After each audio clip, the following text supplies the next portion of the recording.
간사님은 유치부 이찬미 간사님이에요. 우리 친구들 이번 한 주간도 건강하고 튼튼하게 잘 지냈나요? 우리 친구들 벌써 오늘은 11월 28일이에요. 오늘은 무슨 날일까? 오늘은 어떤 주일일까? 잘 아는 친구들이 있나요? 우리 친구들 오늘이 어떤 주일일까요? 맞아요. 아기 예수님의 오심을 기다리고 또 기대하면서 우리 함께 기도하는 강림절 첫 번째 주예요. 우리 친구들 벌써 1년이 거의 다 지나가고 있어요. 조금은 아쉽고 조금은 기대되는 그 두 가지의 마음을 가지고 있을 텐데 우리 친구들 오늘 말씀도 집중하고 귀 쫑긋해서 말씀 함께 같이 들어볼까요? 쭈니와 비슷한 사람이 4명이나 있어요. 과연 우리가 기다리는 쭈니는 누구일까요? 바로 여기 힌트가 있어요. 첫 번째, 쭈니는 하늘 색깔 티셔츠를 입고 있대요. 여기 빨간색 티셔츠를 입은 사람은 쭈니가 띠띠 아니네요. 그럼 셋 중에 누구일까요? 두 번째 힌트.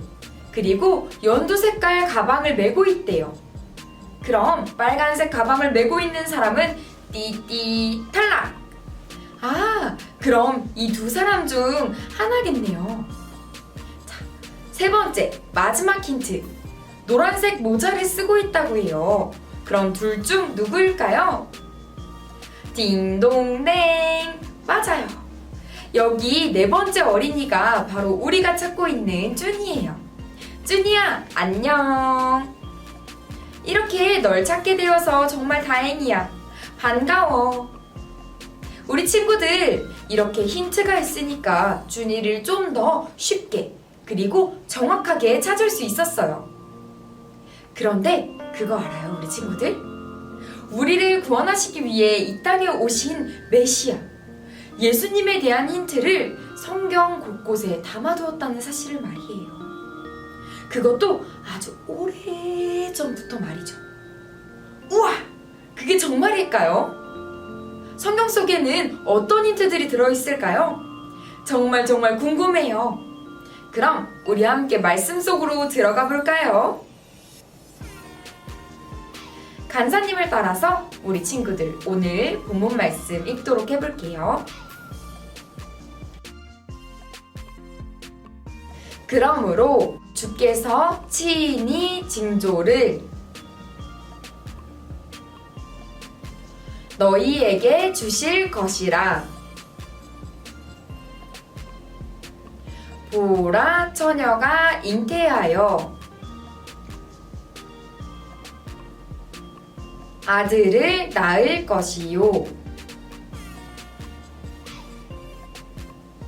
그의 이름을 임마누엘이라 하리라.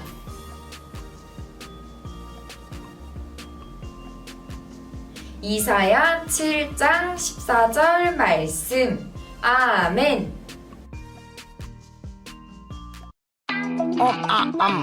오늘은 구약 성경 3곳을 볼 거예요. 그곳에 힌트가 있어요. 힌 내가 힌트를 알려줄게. 힌 하나님의 힌 내가 힌트를 알려줄게. 성경 속에 그 힌트가 있지. 예수님이 이 땅에 오심을 기념하는 크리스마스. 그 기쁜 소식이 기쁨의 증거. 성경 속에 그 힌트가 있지. 아담과 하와가 먹은 선악과 그 원죄를 안고 쫓겨난 에덴. 고생의 시작의 시작, 그 시작의 시작. 여자의 후손은 내 머리를 상하게 할 것이요.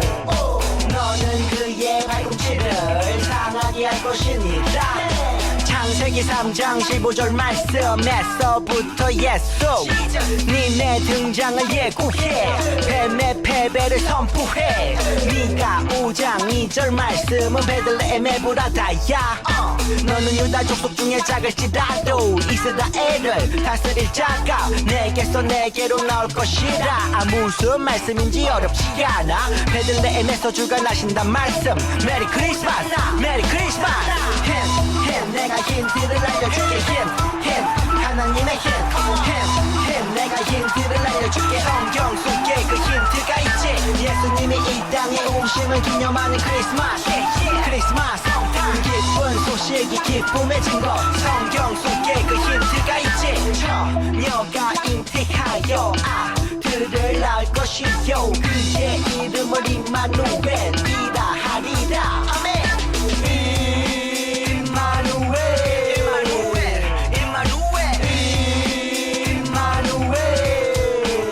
방금 말씀 이사야 7장 14절 예수님이 오시기 한참 전 구약 시절의 선지자를 통해 예수님의 오심 알려주셨지 하나님의 계획을 우리에게 알려주고 싶어 하신 하나님의 힘 하나님의 백성인 우리에게 소망을 주고 싶은 하나님의 힘 하나님은 예수님이 오실 것을 준비케 하셨지 하나님의 힘 하나님의 아들 지저스 크라이스트 성경 속에 있지 하나님의 힘 내가 힌트를 알려줄게 힘 하나님의 힘 내가 힌트를 알려줄게 성경 속에 그 힌트가 있지 예수님이 이 땅에 오심을 기념하는 크리스마스 크리스마스 기쁜 소식이 기쁨의 증거 성경 속에 그 힌트가 있지 아마우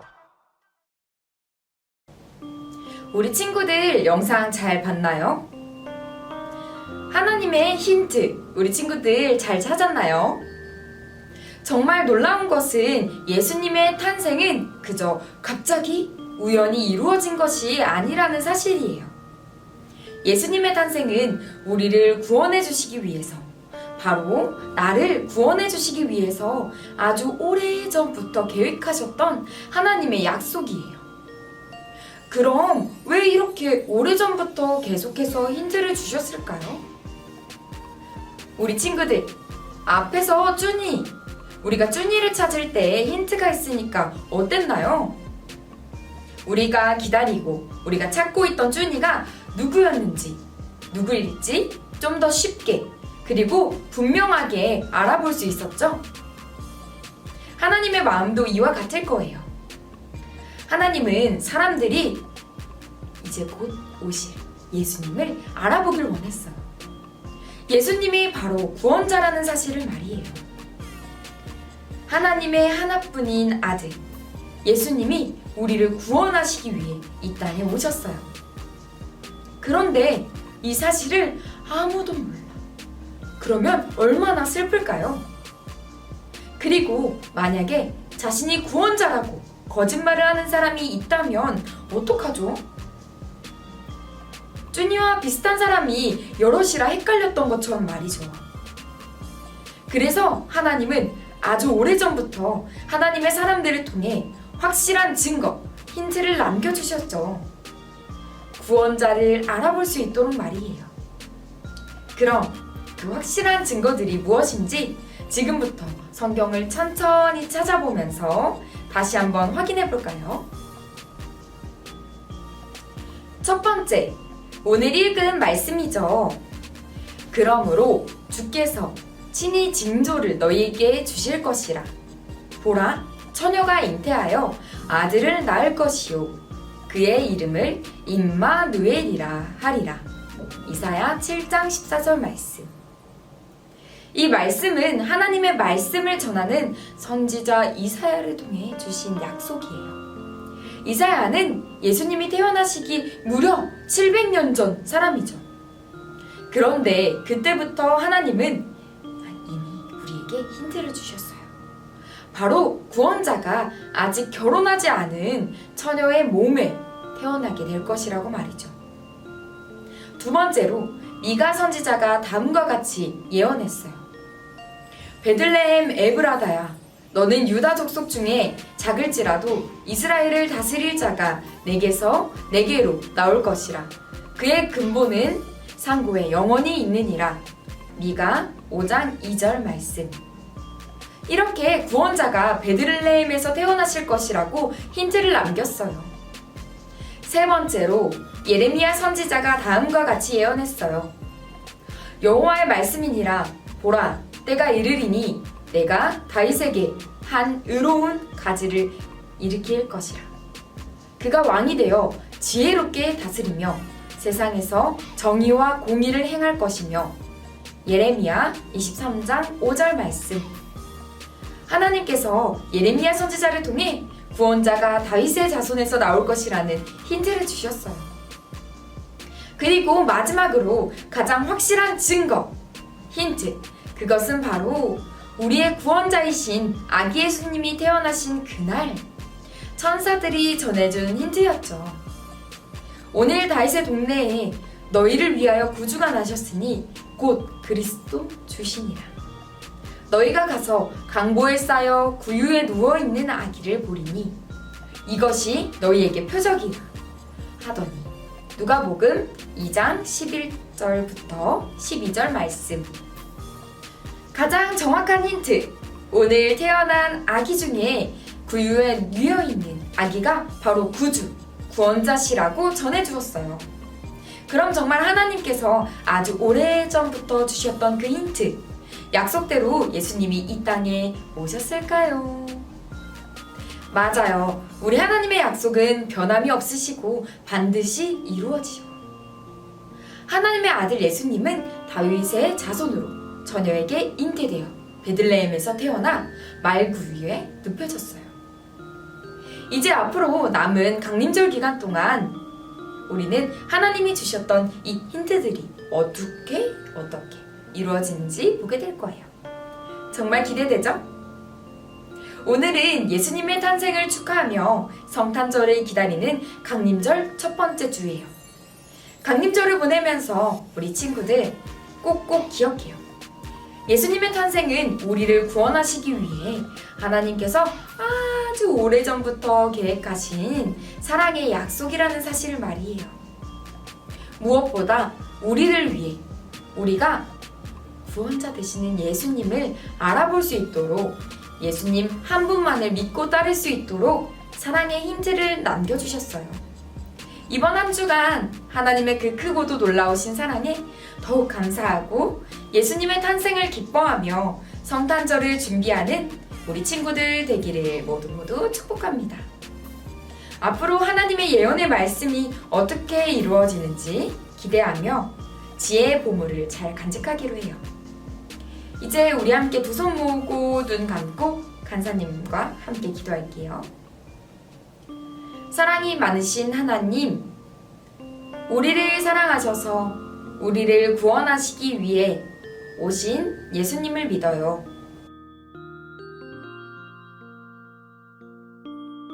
우리 모두가 구원자 되시는 예수님의 오심을 기다리며 기도하는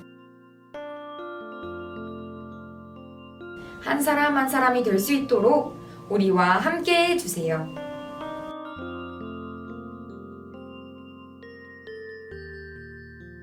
사랑이 많으신 예수님의 이름으로 기도드렸습니다. 아멘.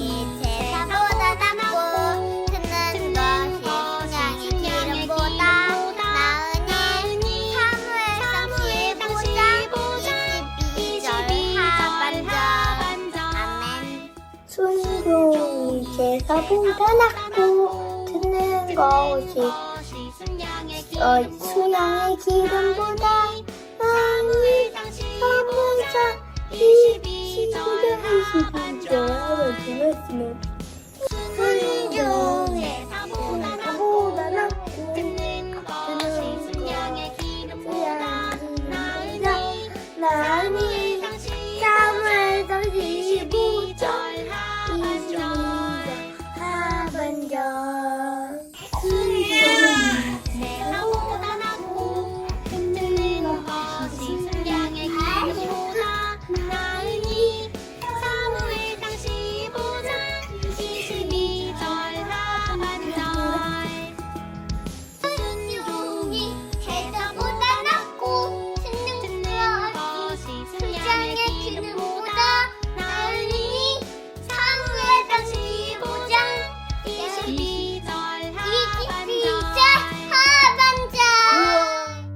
11월 생일자 어린이를 소개합니다.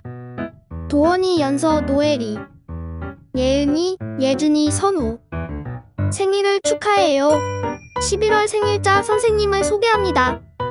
영화부 인수민 선생님, 유아부 김진호 선생님. 생일을 축하합니다. 모두 생일을 진심으로 축하합니다.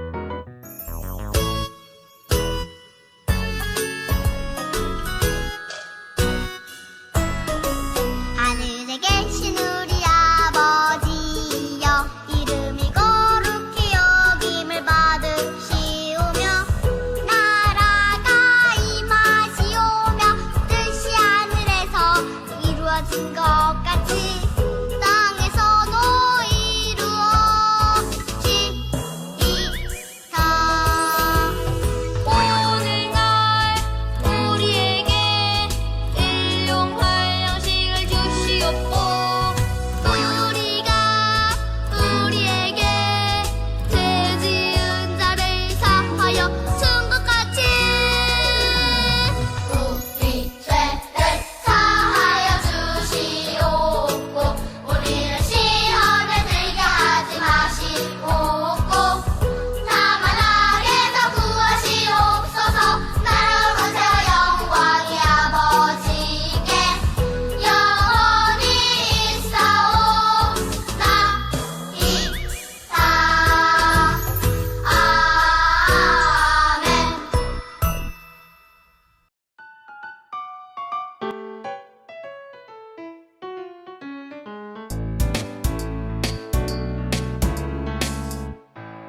예배는 정말 즐거워, 정말 너무나 즐거운 예배.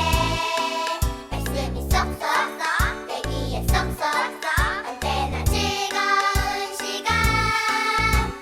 찬양하는 내 입술, 춤을 추는 내 모습, 얼마나 기쁜지 알겠니? 내 말 들어봐.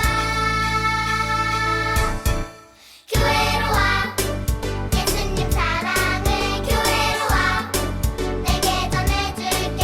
교회로 와, 교회로 와, 교회로 와, 교회로 와. 예배는 즐거워. 교회로 와, 기쁨이 넘쳐요. 교회로 와, 교회로 와, 교회로 와.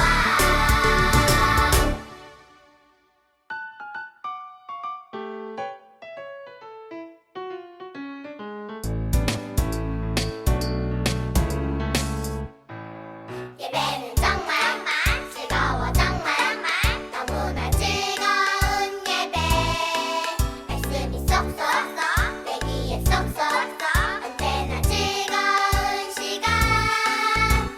찬양하는 내 입술, 춤을 추는 내 모습, 얼마나 기쁜지 알겠니? 내 말 들어봐. 교회로 와, 예수님 사랑을 교회로 와, 내게 전해줄게. 교회로 와, 교회로 와, 교회로 와, 교회로 와. 예배는 즐거워. 교회로 와, 기쁨이 넘쳐요. 교회로 와, 교회로 와, 교회로 와.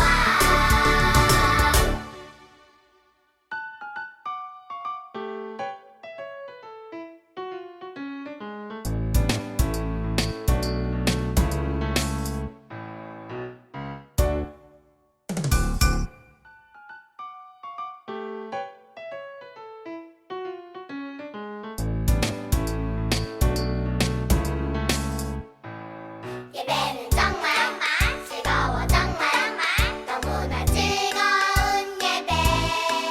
말씀이 쏙쏙 내 귀에 쏙쏙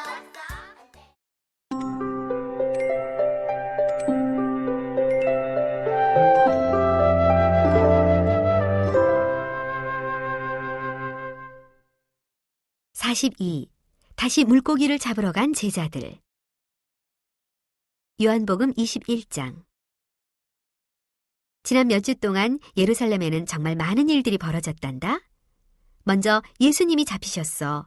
그 다음 날 군인들이 예수님을 십자가에 못 박았지. 예수님은 돌아가셨고 사람들이 예수님을 장사 지냈단다. 그리고 3일째가 되는 일요일, 예수님은 무덤에서 다시 살아나셨단다. 제자들은 처음에 그 사실을 믿지 않았지. 그러다가 부활하신 예수님이 일요일 저녁 제자들을 직접 찾아오시자 믿게 되었어. 다시 일주일이 지난 그 다음 일요일, 예수님이 다시 제자들에게 오셨어. 그때는 도마도 함께 있었단다. 정말 멋진 시간들이었지. 하지만 옛날과 달라진 것이 있었어. 예수님이 달라지셨지. 예수님의 몸은 부활하신 몸이었어. 그래서 예수님은 한순간에 제자들 곁에 나타나실 수도 있고 또 한순간에 사라지기도 하셨어. 그렇지만 예수님이 제자들과 즐겁게 이야기를 나누실 때는 예전과 달라진 것이 없었지. 예수님은 제자들에게 갈릴리에 가 있으라고 말씀하셨어. 예수님도 나중에 그곳으로 가시겠다고 하셨지. 갈릴리는 이스라엘의 북쪽에 있단다. 사실 제자들은 원래 갈릴리에 살고 있었어. 하지만 최근 3년 동안 예수님과 함께 온 나라를 여행했지. 제자들은 자신들의 고향 마을에 가게 되었단다. 예수님이 언제 오실지 몰라 각자 자기 일을 하러 갔지. 그러면서 예수님을 기다리고 있었어. 어느 날 저녁 제자들이 모여 갈릴리 호숫가를 거닐고 있었단다. 이 호수는 예전에 예수님과 자주 왔던 곳이었지. 예수님과 함께 폭풍이 마구 몰아치는 이 호수를 배를 타고 건넌 적도 있었어. 그때 제자들은 물에 빠져 죽을까봐 벌벌 떨었지. 그리고 예수님이 이 호수 위를 걸어오신 적도 있었어. 그때도 제자들은 무서워 벌벌 떨었지. 예수님이 유령인 줄 알았으니까. 갈릴리 호숫가는 예수님의 말씀을 듣기 위해 모여든 사람들로 늘 북적댔지. 예수님은 사람들에게 하늘에 계신 하나님에 대해서 말씀해 주셨단다. 아픈 사람들도 고쳐주셨지. 얼마나 많은 사람들이 모였든지. 하지만 오늘 저녁은 아주 조용했어. 예수님도 안 계시고 제자들도 언제 예수님이 오시는지도 모른 채 기다리고 있었어. 베드로의 고깃배가 호숫가에 떠 있었지. 베드로가 본래 어부였잖아. 나는 고기나 잡으러 가겠네. 베드로가 말했어. 그러면 우리도 함께 가세. 다른 제자들이 말했지. 모두들 배를 타고 호수 가운데로 나아갔단다. 그리고 물속에 그물을 던졌어. 잠시 후 그물을 다시 끌어올렸지. 물고기가 많이 잡혔을까? 아니, 그물은 텅 비어 있었어. 제자들은 그물을 다시 던졌어. 한참을 기다렸다가 그물을 끌어올렸는데 이번에도 그물은 텅텅 비어 있었단다. 제자들은 호수 이곳저곳을 떠다니며 그물을 던졌다가 다시 끌어올리기를 연거푸 계속했어. 밤새도록 그물질을 했지만 결국 물고기는 한 마리도 못 잡았단다. 그렇게 아침이 되었어. 햇살이 호수 위로 비치기 시작했지. 제자들은 고기잡이를 멈춰야만 했어. 고기잡이는 원래 한밤중이나 아침 일찍 해가 뜨기 전이 가장 좋거든. 그날은 헛수고만 한 거지. 밤이 새도록 그물을 내렸다 올렸다 했지만 배 안에 물고기라고는 한 마리도 없으니까. 그물질을 계속하며 제자들의 배는 호수 가장자리를 향해 가고 있었단다. 그때 누군가가 부르는 소리가 들려왔어. 한 사람이 호숫가에 서 있는 것이 보였지. 그 사람을 잘 볼 수는 없었지만 그 사람이 하는 말은 잘 들렸어. 고기 좀 잡으셨어? 그 사람이 물었지. 아니요. 지난밤에는 한 마리도 못 잡았어요. 그렇다면 배 오른쪽으로 그물을 던져보시오. 그 사람이 다시 소리쳤어. 제자들이 서로를 쳐다보며 말했단다. 저렇게 멀리 서서 어느 쪽에 고기가 많은지 보이기나 한단 말이야. 뭐 믿져야 본전이지. 한번 그물을 던져보세.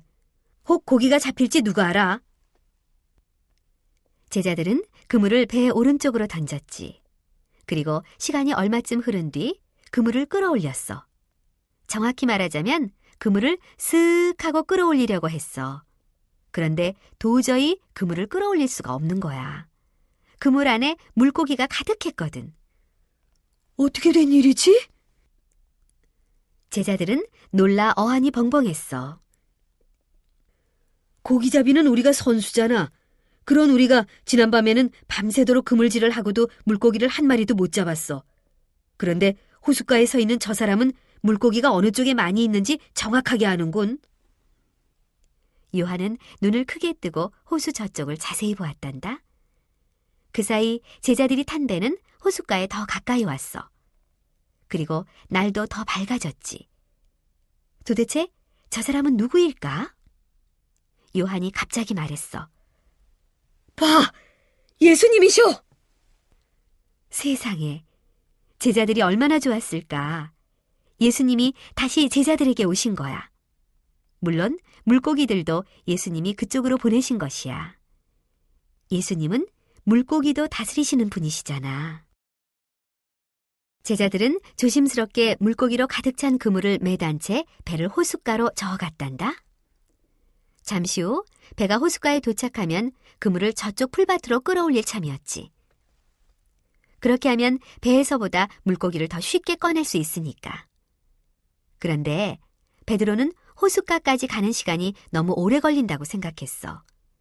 그동안을 참지 못해 베드로는 배에서 뛰어내리더니 물을 튀기며 예수님께로 달려갔단다.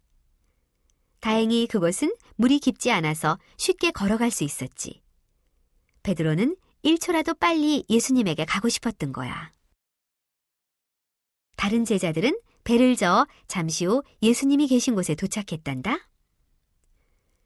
제자들이 예수님이 계신 곳에 왔을 때는 모닥불이 피워져 있었어.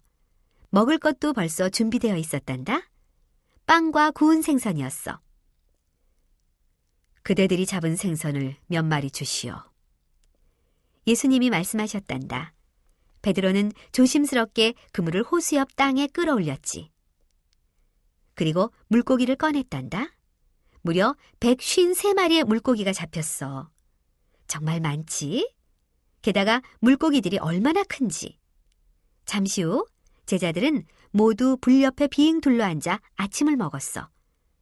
제자들은 예수님을 존경스러운 눈으로 바라보았지. 예수님을 마지막으로 뵙고 벌써 시간이 꽤 지났거든. 제자들은 함부로 이야기를 할 수가 없었어.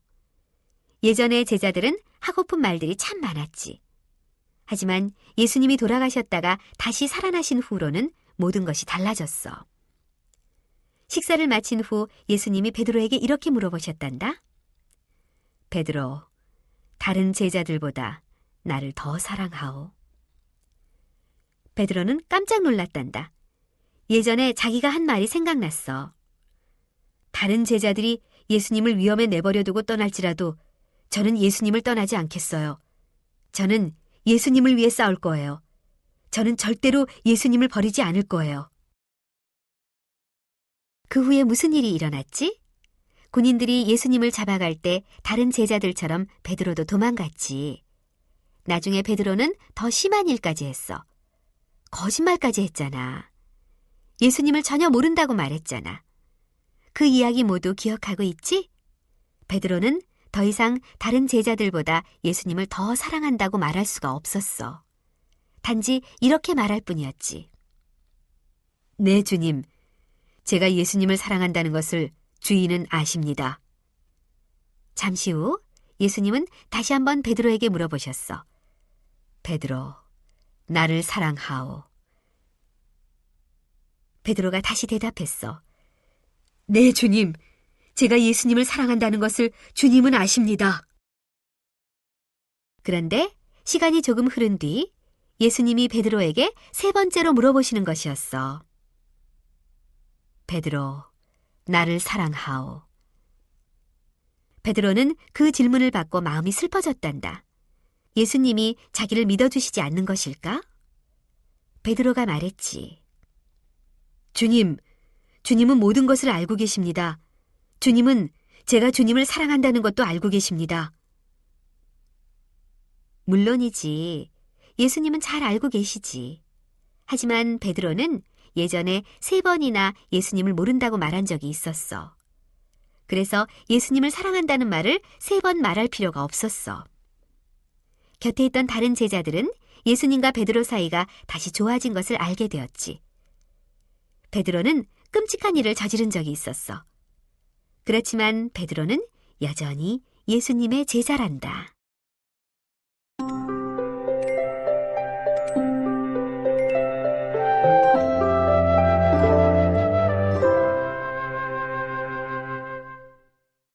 (43) 하늘로 올라가신 예수님. 사도행전 1장. 예수님은 그 후에 제자들에게 자주 나타나셨단다. 제자들과 많은 이야기를 나누셨지. 그러던 어느 날 예수님이 말씀하셨어.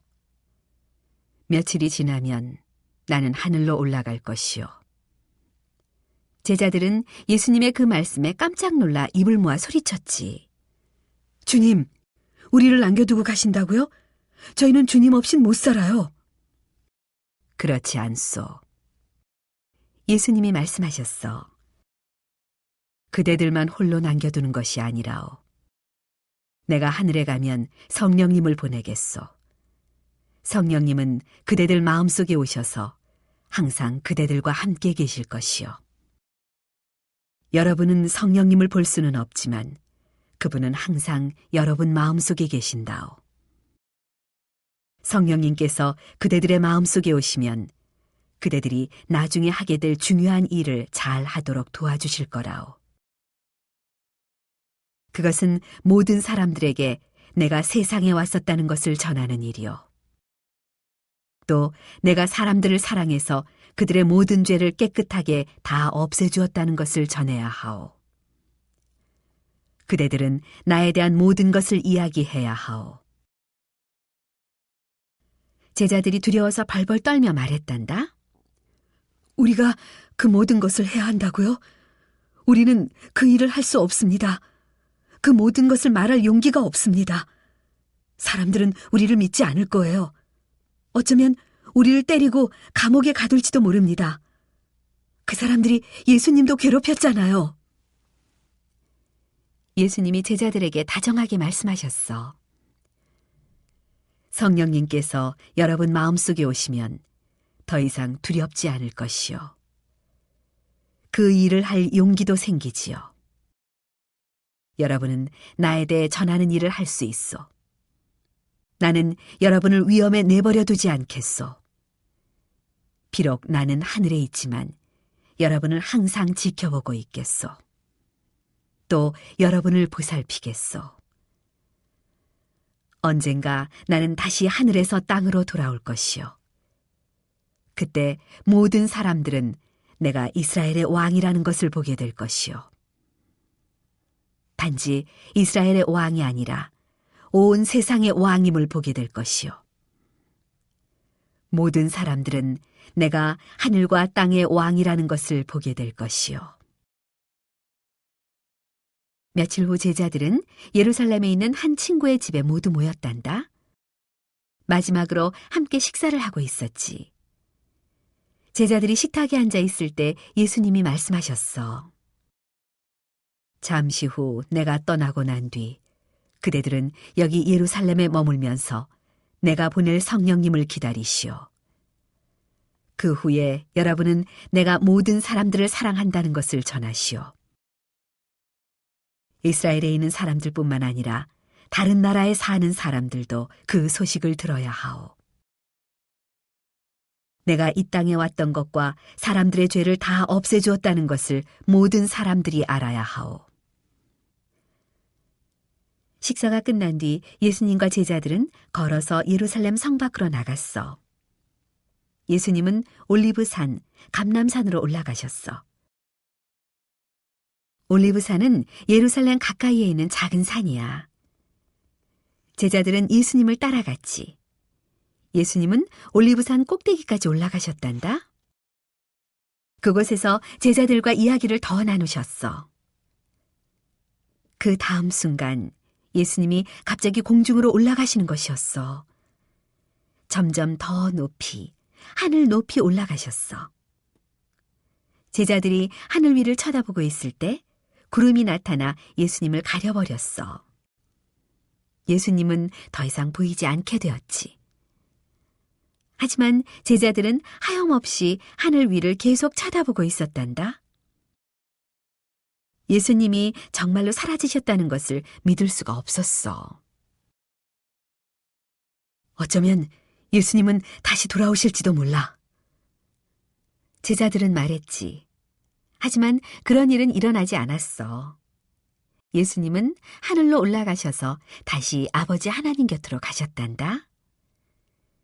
예수님이 이 땅에서 하셔야 했던 힘든 일은 모두 끝났어. 이제 사람들의 죄는 다 없어졌지. 예수님을 사랑하는 사람들은 나중에 하늘나라에 갈 수 있게 되었지. 얼빠진 듯한 얼굴로 하늘을 쳐다보고 있는 제자들 곁에 갑자기 2명의 천사가 나타났어. 제자들을 위로해 주라고 예수님이 보내신 천사였지. 2 천사가 제자들에게 말했어. 여러분, 여기에서 왜 하늘을 쳐다보고 있나요? 예수님은 하늘에 계시는 아버지께로 가셨어요. 예수님은 지금은 돌아오지 않으십니다. 하지만 언젠가는 다시 오실 것입니다. 제자들은 그제야 그 말을 이해하게 되었어. 예수님은 지금은 돌아오지 않으실 거야. 내일도 돌아오지 않으신단다? 모레도 아니야. 이 땅에서 예수님의 일은 모두 끝났어. 앞으로는 제자들이 일을 할 차례였지. 성령님께서 오시면 제자들은 사람들에게 예수님에 대한 모든 것을 전하게 될 거야. 사람들에게 해줄 말이 너무 많았지. 먼저 제자들은 예루살렘으로 돌아갔단다. 그리고 어떤 사람의 집에서 성령님이 오시기를 기다렸어. 예수님을 사랑하는 여인들도 함께 모였단다. 예수님의 어머니 마리아도 함께 있었어. 이스라엘에는 예수님을 사랑하는 사람들이 많이 있었단다. 그 사람들이 모두 예루살렘으로 모여들었지. 120명의 사람들이 함께 모여 성령님을 기다리고 있었어.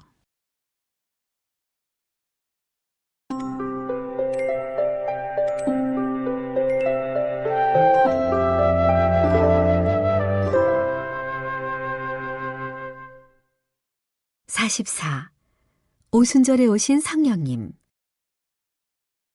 사도행전 2장. 이스라엘의 큰 명절인 오순절이 되었어. 예루살렘 도시는 다시 사람들로 북적댔지.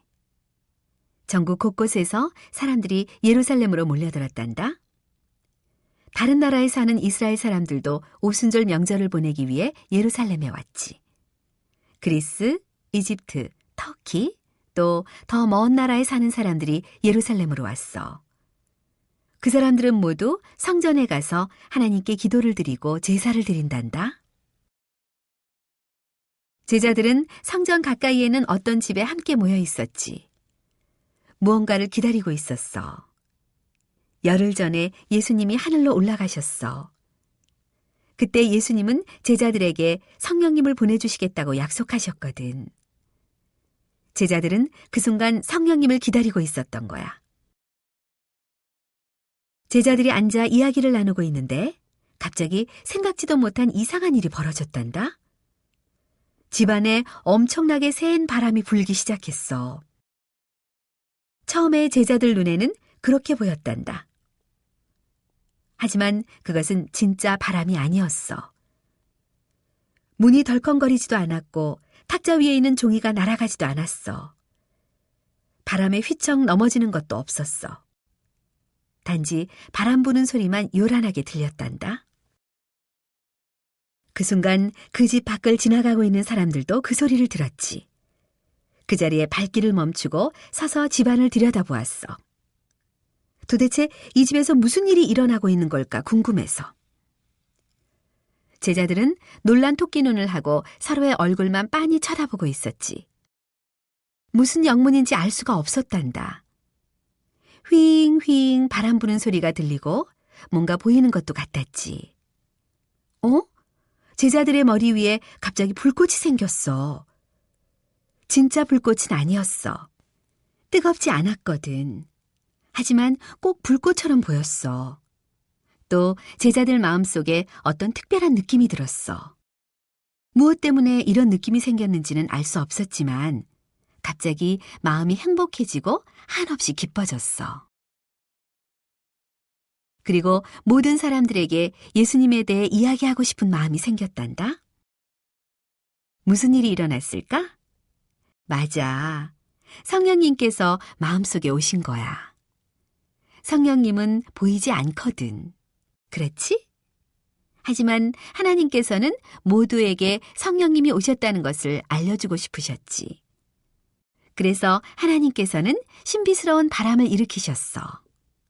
그리고 제자들의 머리 위에 신비스러운 불꽃도 주신 거야. 제자들은 문을 열고 밖으로 나갔어. 그 사이 많은 사람들이 집 주위에 모여 있었단다. 모두들 놀란 눈으로 제자들을 바라보고 있었어. 제자들은 기쁨으로 흥분해 있었어. 큰 소리로 감사 기도를 드렸단다. 하나님께서 자기들을 사랑해 주시는 것이 너무 감사했어. 자기들의 죄를 깨끗이 없애주신 예수님도 참 감사했어. 그때 신기한 일이 다시 벌어졌단다.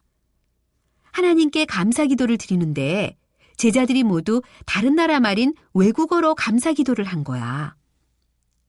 원래 제자들은 다른 나라 말을 전혀 몰랐어. 이스라엘 나라 말밖에는 할 줄 몰랐어. 그런데 그리스나 이집트, 터키에서 온 사람들 모두 제자들이 자기 나라 말로 감사 기도하는 소리를 듣게 된 거야. 주위에 있던 모든 사람들이 제자들이 무슨 기도를 하는지 정확하게 알아들을 수 있었어. 어떻게 된 일일까? 제자들이 갑자기 똑똑해진 것일까? 아니야. 이 일은 성령님께서 하신 일이야. 성령님께서 제자들이 외국어를 할 수 있도록 도와주셨어. 도대체 어떻게 된 일이지? 사람들이 놀라서 물었어. 지금 이곳에서 정말 특별한 일이 일어났군. 베드로는 바깥에 모여있는 사람들을 향해 이야기하기 시작했단다. 성령님께서 우리 마음속에 오셨습니다. 바로 예수님이 보내주셨습니다. 여러분 모두 예수님이 누구신지 알고 있죠? 그럼 많은 사람들이 예수님을 알고 있었어. 예수님을 몇 번이나 본 사람도 있었어. 예수님이 병든 사람들을 고쳐주신 것을 보기도 했고, 예수님이 하나님에 대해 이야기하실 때 가서 그 이야기를 들은 적도 있지. 사람들은 예수님이 왕이 되실 거라고 기대했지. 하지만 예수님은 군인들에게 잡혀가셔서 십자가에 못 박히셨어. 그리고 돌아가셨단다. 그 후에 일어난 일에 대해서는 대부분 사람들이 모르고 있었어. 사람들이 모르는 그 이야기를 베드로가 말해주었지. 베드로가 말했어. 예수님은 그냥 돌아가시고 끝난 것이 아닙니다. 그분은 죽음을 이기시고 3일 후에 다시 살아나셨어요. 그리고 열흘 전 예수님은 다시 하늘로 올라가셨어요. 예수님은 하나님의 아들이십니다. 그는 그리스도시요 구주이십니다. 여러분은 예수님을 십자가에 못 박으라고 말했지요. 그 말에 사람들은 깜짝 놀랐단다. 베드로의 말이 전부 사실이었거든. 제사장들이 예수님을 죽이려고 할 때 사람들은 소리를 모아 외쳤지. 예수를 십자가에 못 박으시오! 정말 끔찍한 일이지. 하나님의 아들을 십자가에 못 박으라고 소리쳤으니. 하지만 사람들은 예수님이 하나님의 아들이라는 사실을 몰랐어. 생각도 못했다니까. 이제 베드로의 이야기를 듣고서 그 사실을 알게 된 거야. 사람들은 하나님의 아들을 죽인 잘못을 진심으로 후회했지. 두려워하며 사람들은 이렇게 물었단다. 이제 우리는 어떻게 해야 하죠? 하나님은 당연히 우리에게 매우 화가 나 있을 거예요. 베드로 선생님, 우리는 어떻게 해야 하죠? 베드로가 대답했어. 여러분은 하나님께 여러분의 잘못을 회개한다고 말하십시오. 여러분의 죄를 용서해 주시도록 기도하십시오. 그 후에 예수님의 이름으로 세례를 받으십시오. 그러면 하나님과 여러분의 사이는 다시 좋아질 겁니다.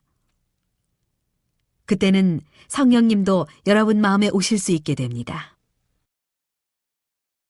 사람들은 모두 다 그렇게 하겠다고 약속했어. 너도 나도 세례를 받았단다? 3,000명이나 되는 사람들이 세례를 받았지. 그리고 이 모든 사람들이 예수님의 가족이 되었어. 성령님께서 사람들 마음에 오시자 사람들은 제자들과 같이 마음에 기쁨이 넘쳤단다. 성령님께서 우리 마음에 오신다면 얼마나 좋을까? 우리는 행복해지고 마음에 기쁨이 가득할 거야. 게다가 우리는 예수님을 점점 더 사랑하게 되겠지.